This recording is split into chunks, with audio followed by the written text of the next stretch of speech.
Hello and welcome to this game review.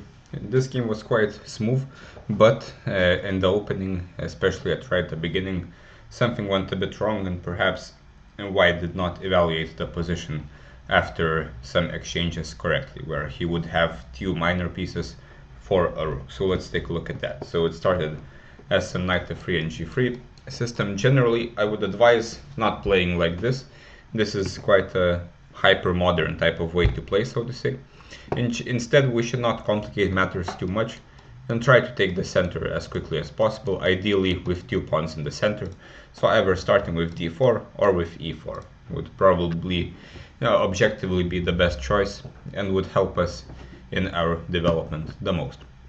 But okay, this is fine as long as we at some point take the center. So White plays c4, so now we have some kind of English.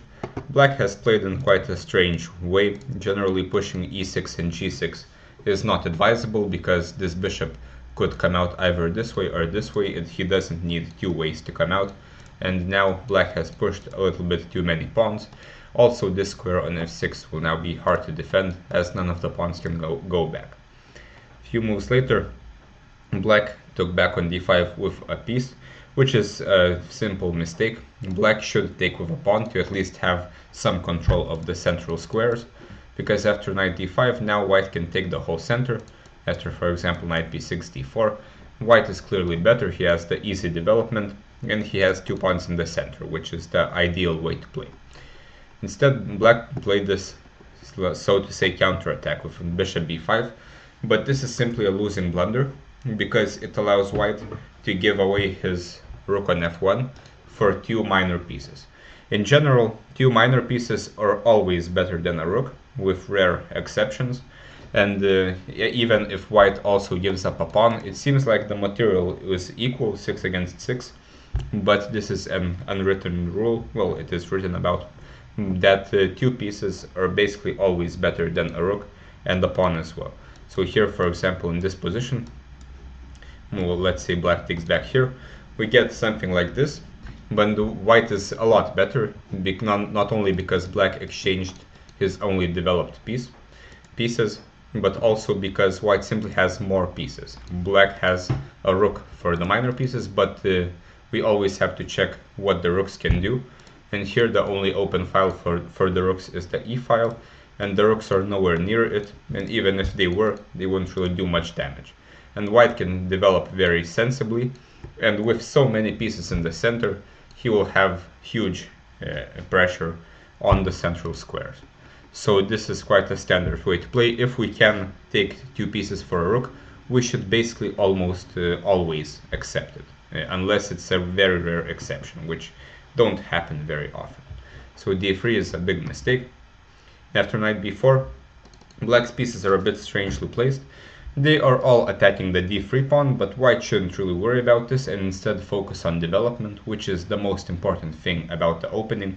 We don't generally care about pawns too much as long as we get something for it, and here White can develop with tempo. Bishop g5 firstly, attacking the queen, and let's say the queen takes the pawn on d3, which looks natural enough. We can continue developing, and now we have almost connected the rooks. So even if Black exchanges queens into an endgame, White is a lot better here because he has huge development advantage. He is threatening checkmate. He is also threatening the bishop on d7, on b5. So Black is in huge trouble due to his lack of development. The rooks are in the corners, the king is in the center, so Black has not abided by the opening principles. Instead, knight d5, but this moves around the knight a bit too much. Generally, we shouldn't move around the same piece twice in the opening unless we have a good reason to do this. Here, queen f6, another mistake in opening principles. Black develops the queen without having castled or developing the other pieces. Now this queen will likely come under attack. Bishop f4, and here Black gives up his bishop, well, most likely blunders it. Knight can take, and this is what happens. And now White is completely winning as he has a bishop for nothing. Black continues not developing his pieces, picks up an irrelevant pawn. Knight bd2, bishop b4, and knight c4. Now the queen is under attack. Black is still undeveloped. Now we exchanged queens, and this is of course very winning. rook ac1, and here after e5, white decides on this very interesting tactic of knight d6, but it's hard to understand why this was necessary, as we could just take on b7 and pick up a rook, and as they say, the most simple solution is usually the best solution. So usually in chess we shouldn't overcomplicate matters. Of course the position is still winning after knight d6, but as mentioned, there's no real need to sacrifice a knight. But of course here still white picked up the b7 pawn, now the rook is trapped, so black will lose all of his pieces now, as happens, and a few moves later black is forced to resign because he is a rook down. So a few moves later the game is over as black is running out of pieces. So a pretty smooth win by white, but in the opening we could have done more, especially here when we had the chance to pick up 2 pieces for a rook. If such a chance arises, 99% of the time we should take it.